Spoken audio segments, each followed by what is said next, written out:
Meus amados, esse texto que nós temos acabado de ler é um texto bastante conhecido de todos nós.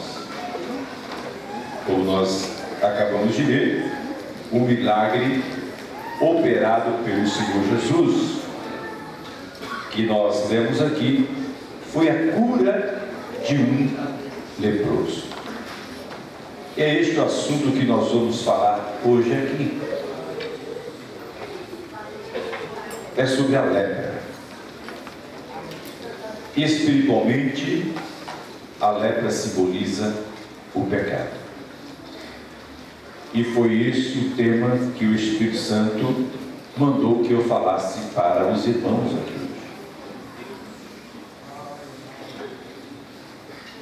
É um tema pesado.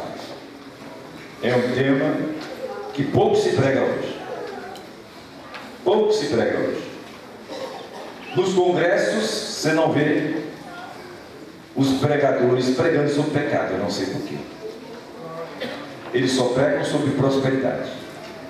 Só pregam sobre bênção.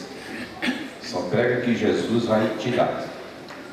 Jesus vai te dar isso. Vai dar casa, vai dar o carro, vai dar emprego, vai dar o casamento, vai dar faculdade. Os itinerantes não pegam sobre pecado. E tem alguns companheiros, dirigentes de congregação, que também já não pregam mais sobre pecado. Mas o Espírito Santo de Deus me mandou pregar sobre o pecado. Porque o pecado, ele existe. E o pecado, ele leva à morte espiritual. O pecado leva para o inferno. Não é porque não se prega mais sobre o pecado que ele não existe. Ele continua existindo. E eu sei que não vai ter muita glória aqui hoje. Vai ter a glória do Senhor Deus. Mas ouvir gente falando glória, não vai ter muito.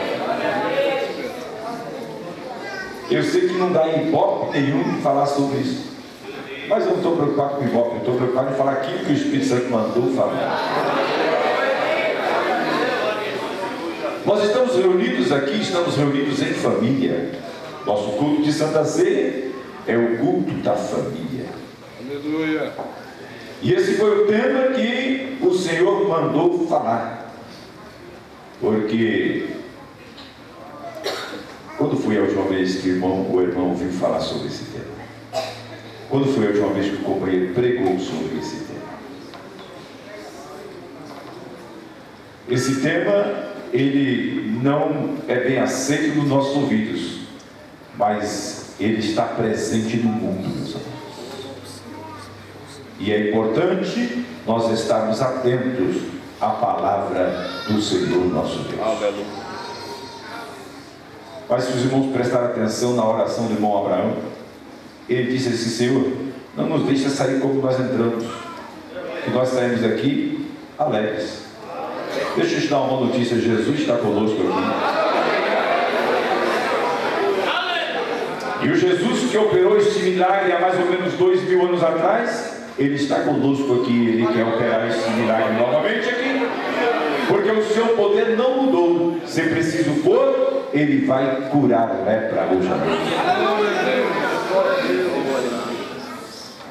O texto que nós lemos diz, o versículo de número 12, que em uma daquelas cidades, um homem cheio de lepra, a minha tradução diz, cheio de lepra, ele foi até ao Senhor Jesus.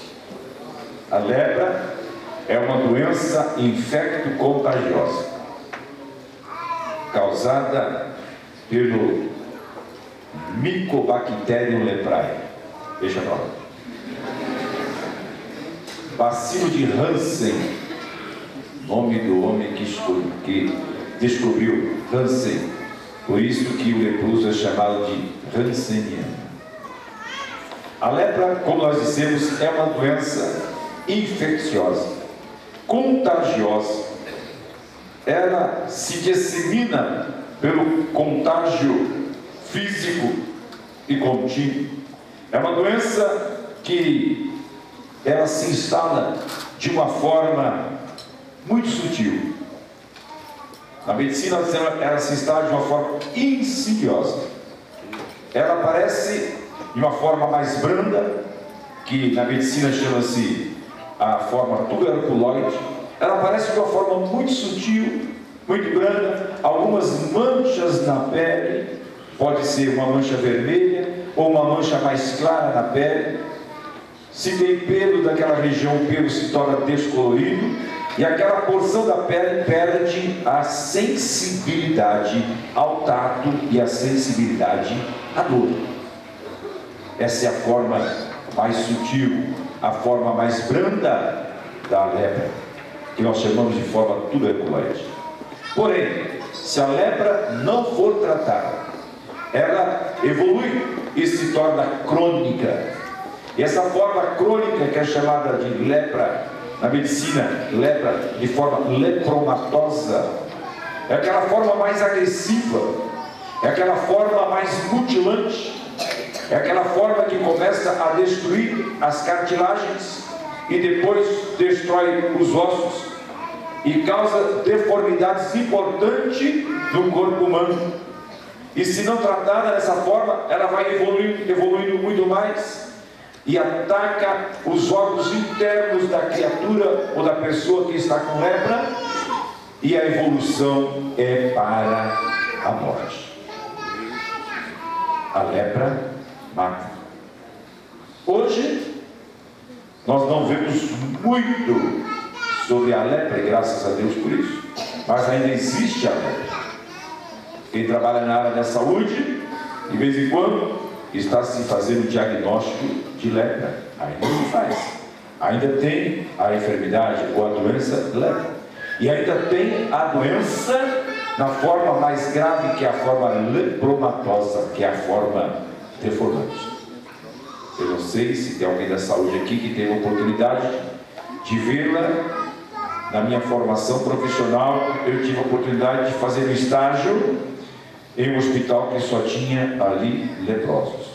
E nós vimos coisas terríveis. Isto é a lepra. Enfermidades. Mas, espiritualmente falando, e nós não estamos aqui para falar de medicina da terra, nós estamos aqui para falar de medicina do céu. Espiritualmente falando, e a Bíblia trata sobre a lepra. A Bíblia fala sobre a lepra, e na antiga dispensação, a lepra ela era diagnosticada pelos sacerdotes. Eram os sacerdotes que faziam o diagnóstico da lepra. Quando alguém suspeitava que estava enfermo, e lá no livro de Levíticos, no capítulo de número 13, 14, fala sobre isso, pegava-se aquela pessoa e levava-se ao sacerdote, e o sacerdote examinava aquela pessoa, e ele ia ali avaliar, analisar aquela pessoa, e ele ia dizer se aquela pessoa estava ou não com a lepra.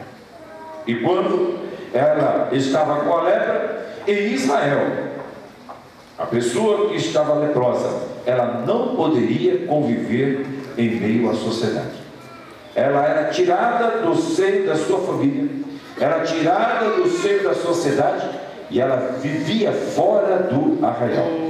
Não podia viver entre a sociedade, não podia estar junto à sua família. E por onde ele passasse, antes que uma pessoa se aproximasse dele, ele teria por obrigação de dizer: eu sou imundo, eu sou imundo, eu tenho lepra. Quando ele dizia eu sou imundo, já sabia que ele tinha a lepra. Isso na antiga dispensação. E se ele, por um acaso, fosse curado da lepra, ele deveria se apresentar novamente ao sacerdote.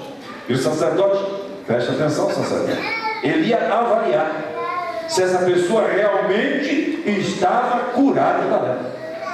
Essa pessoa ia ficar em observação. E se realmente estivesse curada da lepra, ela retornaria para conviver na sociedade e retornaria para o convívio do lar. Aleluia. Mas, espiritualmente falando, e nós já dissemos aqui, a lepra, ela é um símbolo do pecado. Na Bíblia Sagrada nós encontramos a lepra como sendo, metaforicamente ou simbolicamente, comparada ao pecado. O pecado é tal qual como a lepra. E meus amados irmãos e irmãs, como a lepra existia no passado e existe hoje, o pecado que existia no passado existe hoje também. E o inimigo de nossas almas, ele é sutil, ele é astuto. E ele está usando de todas as formas, de toda a sua astúcia, de toda a sua sutileza, de toda a sua estratégia, para poder levar o crente à derrota, levar o crente a pecar. E o pecado, meus queridos irmãos, ele se instala dessa mesma forma da lepra. O inimigo, ele vem de uma forma sutil, de uma forma branda. Eu estava meditando sobre esse texto e o Espírito Santo de Deus me fez compreender o porquê que o pecado na Bíblia ele é comparado com a lepra. Porque da mesma forma como a lepra se instala de uma forma sutil, de uma forma branda, causando uma lesão às vezes até pequena e imperceptível, mas já mancha a pele, já perde a sensibilidade daquela região, assim também é o pecado.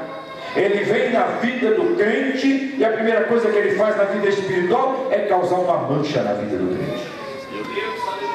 E depois ele evolui e aquela mancha perde a sensibilidade. Perde a sensibilidade do caráter moral.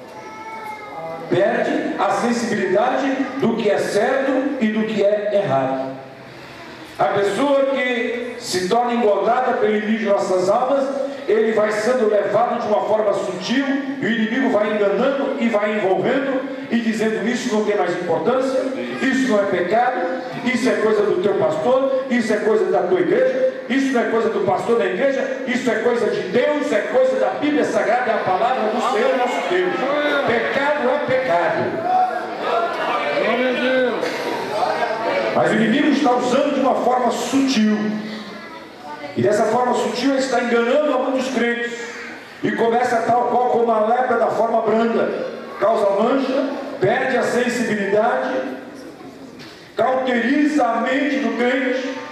Algumas coisas ou alguns princípios da Bíblia Sagrada ele já não quer mais aceitar, dizendo que a interpretação não é assim, que isso é coisa da sua igreja. Não é coisa da igreja, é coisa do céu, é palavra de Deus para a nossa vida. E se o crente não tomar cuidado, e não for cuidado, não for tratado, ela evolui para a forma deformante, para a forma mais grave, tal qual como a lepra que deforma o corpo humano, o pecado também deforma o caráter do homem, e nada para ele tem mais sentido, nada para ele é mais pecado, e se torna agora deformado. A deformidade é tão grande que às vezes ele não consegue mais viver no seio da família. O pecado é tão grande que a primeira coisa que faz, o tira do meio da família, ou a família sai do meio dessa pessoa. Ele não consegue sequer viver em sociedade. A sociedade olha para ele e ele está tão deteriorado, tão envolvido no lamaçal do pecado, que até a sociedade olha para ele e o rejeita. Assim é o pecado na vida da criatura humana. Abra sua Bíblia comigo.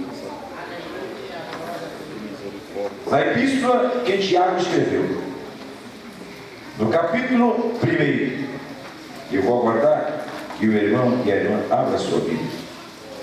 Glória a Deus.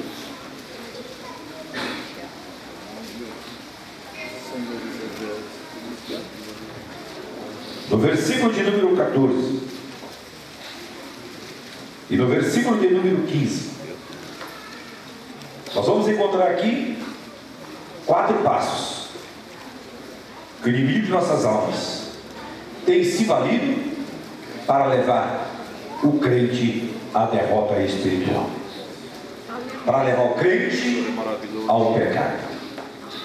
Epístola de Tiago, capítulo 1, versículo 14, nos diz assim: mas cada um é tentado, quando atraído e engodado pela sua própria concupiscência. Depois, havendo a concupiscência concebido, dá à luz o pecado. E o pecado, sendo consumado, gera a morte. Está aqui, meus amados, a forma sutil que o inimigo usa, a estratégia que o inimigo está usando para levar à derrota espiritual. Tiago diz que a primeira coisa que ele faz, ele é atraído, ele é seduzido, ele se deixa levar pela sua própria concupiscência. O primeiro passo é a sedução. O primeiro passo é a atração ao pecado. E deixa eu te falar uma coisa. Nós aprendemos aqui na Escola Bíblica Dominical, pastor Joel, que agora está cooperando lá em Campinas, ele sempre nos ensinava para nós aqui na nossa classe. Ele dizia: olha, o inimigo de nossas almas só oferece aquilo que você não tem. O inimigo só oferece aquilo que você deseja. Aquilo que você deseja e não tem é aquilo que o inimigo oferece. Sabe o que é isso? É a sedução do inimigo. É a atração do inimigo para levar à derrota. É o primeiro passo. Eu estava estudando sobre esse tema e o autor que eu estudava, pastor Severino Pedro, nosso companheiro que já dorme com o Senhor, ele tem um livro que fala sobre a doutrina do pecado. E ele dizia no seu livro, ou diz, o seu livro diz que o pecado é tal qual uma escada descendente. É uma escada que desce. O primeiro degrau é o degrau da sedução, da atração. O segundo degrau, e Tiago fala aqui, é engodado pela própria concupiscência. O segundo degrau é o envolvimento. Primeiro ele é atraído, depois ele é envolvido, é o segundo degrau. É o segundo passo que o inimigo usa e de forma sutil. Primeiro atrai, depois envolve e a pessoa não está percebida, e depois vai descendo mais um degrau, que é o degrau da geração do pecado. Quando o pecado ele é gerado. Versículo de número 15 diz: depois, havendo a concupiscência concebido, dá à luz o pecado. Aí o pecado já é gerado. O pecado ele já foi aqui concebido. O pecado já foi gerado. E depois ele desce para o último degrau, que é o último passo, quando o pecado é consumado.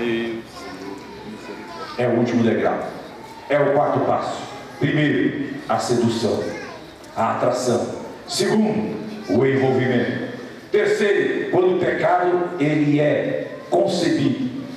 E o quarto, quando o pecado é realizado, quando ele é consumado. E às vezes, meus amados, nós não estamos apercebidos disso. Foi por isso que o Senhor Jesus disse: olha, quando um homem olha para uma mulher e ali ele ora com desejo daquela mulher, Jesus disse que já no seu coração já cometeu adultério. O pecado já foi gerado, mas às vezes ele ainda não foi consumado. Isso não é coisa nova, não. Abra sua Bíblia comigo no livro do Gênesis, capítulo de número 3. É uma passagem bem conhecida de todos nós. Quando nós vemos ali um diálogo entre a mulher e a serpente. O primeiro diálogo ali entre a mulher e a serpente. Cuidado, meu irmão, cuidado, minha irmã, cuidado, meu jovem. Nós não temos que dialogar com a serpente, não. Nós não temos coisa nenhuma com o inimigo de nossas almas. Sequer temos que dialogar. Cuidado, porque ele é astuto, ele é sagaz. Ele usa de estratégias para poder seduzir, envolver, conceber e consumar o pecado. No capítulo número 3 do livro do Gênesis, veja, isso aconteceu lá no princípio, lá na criação. E veja, meu querido irmão, como nenhum de nós está imune ao pecado, nenhum de nós está imune a essa sedução, a essa ação do inimigo de nossas vidas. Este fato aconteceu lá no Éden, lá no jardim criado pelo Senhor nosso Deus. Foi lá no jardim onde todos os dias o Senhor Deus vinha visitar o homem. Foi lá no jardim que aconteceu esse fato. Capítulo número 3 e o versículo de número 6, para sermos mais sucintos, porque a hora não para. O versículo 6 do capítulo 3 do Gênesis, a palavra do Senhor Deus diz assim: e vendo a mulher que aquela árvore era boa para se comer e agradável aos olhos, e árvore desejável para dar entendimento, tomou do seu fruto e comeu, e deu também a seu marido, e ele comeu com ela. Este versículo aqui, nós vemos os 4 passos, ou os 4 degraus, que o inimigo usa para derrotar a vida espiritual do crente. O primeiro passo chama-se atração, ou a sedução. O versículo diz: e vendo a mulher aquela árvore. Primeiro, viu. Primeiro, foi atraída. Primeiro, foi seduzida. E depois da atração, vem o envolvimento. O texto diz que ela viu aquela árvore. Ela foi atraída por aquele fruto. Ela foi seduzida. E o texto diz que ela viu que era boa para comer, agradável aos olhos, e árvore desejável para dar entendimento. Ela foi envolvida pelo Satanás. Primeiro, atraída, quando ela viu, seduzida. E depois, ela foi envolvida pelo Satanás. Diz que ela viu que era boa para comer, agradável aos olhos, e árvore desejável para dar entendimento. Seduzida, envolvida. E diz o texto que ela tomou do seu fruto. Quando ela tomou do seu fruto, aí o pecado já foi concebido. Não foi realizado, mas já foi concebido. Ela tomou do fruto. Primeiro seduzida, depois envolvida, e depois o pecado foi concebido. E o texto diz: e tomou do seu fruto e comeu. Quando ela comeu, ela consumou o pecado. Ela não só realizou, mas ela consumou ali o pecado. Não só foi concebido, mas foi realizado. E a palavra do seu Deus diz, lá, Paulo escreveu aos Romanos, capítulo número 6, versículo 23, o texto sagrado diz que o salário do pecado é a morte. O salário do pecado é a morte. E o inimigo continua usando da mesma estratégia. O inimigo agora está mais sutil, mas os passos são os mesmos. Primeiro atrai, primeiro seduz, depois envolve, dizendo: olha, não tem importância, isso é coisa do passado, você é mais moderno, você precisa ser diferente. Foi exatamente o que ele disse para a mulher. Não foi isso que Deus disse? Não, cuidado, o inimigo ele é enganador. É enganador. Ele envolve, e depois de envolver, ele faz com que o pecado seja concebido, e depois ele seja consumado. Ele diz que não tem importância, que você pode fazer, e quando você faz, aí o inimigo fala: pronto, esse aí já está derrotado. Mas eu quero lhe dizer uma coisa: nós estamos reunidos aqui esta noite em nome do Senhor Jesus Cristo. Em breve estaremos lançando mão do cálice do Senhor, que que simboliza o sangue de nosso Senhor e Salvador Jesus Cristo, perdão, que foi derramado na cruz do Calvário. E em 1 João, capítulo 1, versículo 7, a Bíblia diz que o sangue do Senhor Jesus, ele tem poder, ele purifica de todo o pecado. Enquanto o inimigo está trabalhando, usando de astúcia, usando de todas as suas estratégias, de todas as suas ferramentas para derrubar o crente, nós temos o sangue do Senhor Jesus que purifica de todo o nosso pecado. Eu estava meditando sobre esse texto, meus amados, sobre o pecado. E infelizmente alguns estão já com a mente cauterizada. Existem alguns que dizem: olha, isso já não faz mal.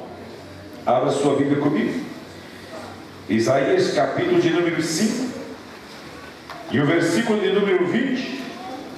Nós encontramos ali a orientação da parte do Senhor nosso Deus. A palavra do Senhor Deus diz, Isaías capítulo 5 e o versículo de número 20: ai dos que ao mal chamam bem, e ao bem mal, que fazem da escuridade luz, e da luz escuridade, e fazem do amargo doce, e do doce amargo. Senhor da glória. Estamos vivendo exatamente este momento, espiritualmente falando. Existem alguns que estão dizendo: vocês são antiquados, vocês são retrógrados. Não, nós apenas observamos a palavra do Senhor. Aquilo que é trevas para nós continua sendo trevas. Aleluia. Aquilo que é pecado para nós continua sendo pecado. Aquilo que é mal continua sendo mal. Aquilo que é amargo continua sendo amargo. Escute: pecado é trevas, pecado é mal, pecado é amargo, pecado é salário do pecado, é a morte. Cuidado com aqueles que estão querendo de uma forma sutil lhe seduzir. Cuidado com aqueles que de uma forma bem branda estão querendo te envolver. São os degraus que levam a você consumar o pecado. O inimigo, ele trabalha, e a palavra do Senhor Deus diz lá em 1 Pedro que o inimigo, ele está ao nosso derredor, bramando como leão, buscando a quem possa tragar. Nós vemos aqui, Eva, ela foi tentada, Eva, ela foi seduzida, Eva foi envolvida, Eva concebeu e consumou o pecado no jardim do Éden, no jardim criado pelo Senhor nosso Deus. Foi lá no jardim do Éden. Por isso que eu quero dizer: nenhum de nós está imune à ação do inimigo. Enquanto o inimigo está ao nosso derredor, a Bíblia diz que ao nosso redor está o anjo do Senhor nos trazendo a proteção.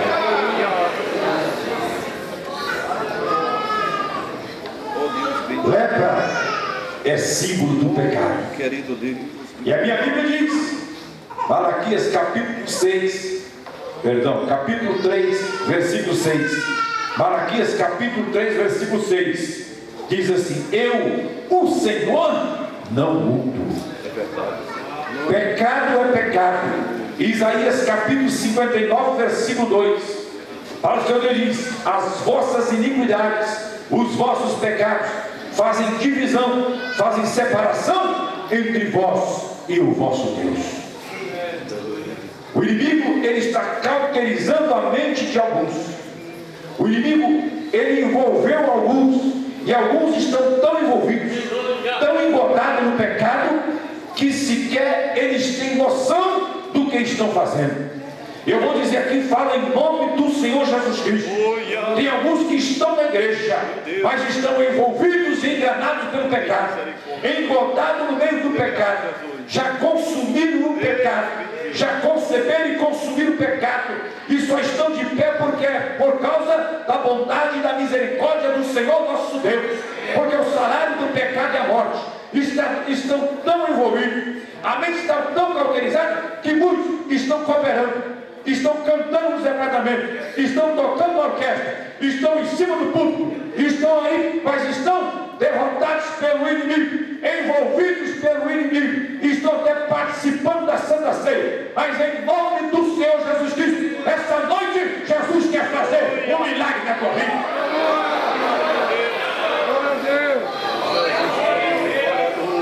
Eu sei que a palavra que eu tenho não soa bem aos olhos daquele que está envolvido, aos ouvidos daquele que está envolvido pelo inimigo de nossas almas.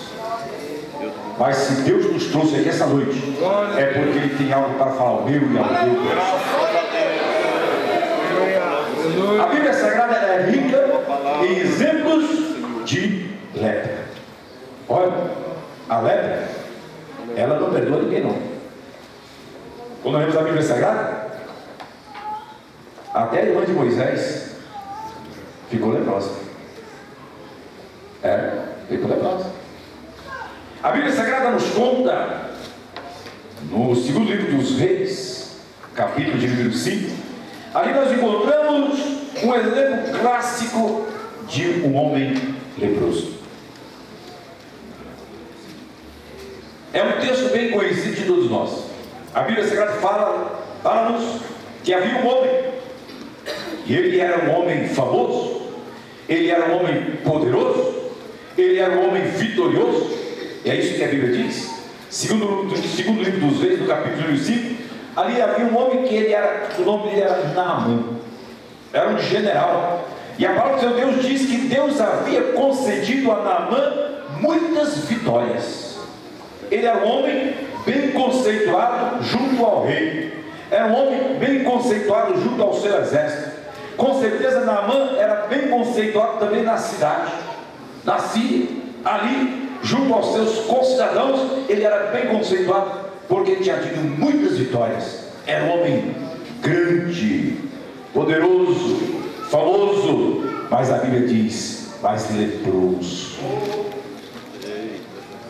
Grande, famoso, respeitado por todos, mas leproso.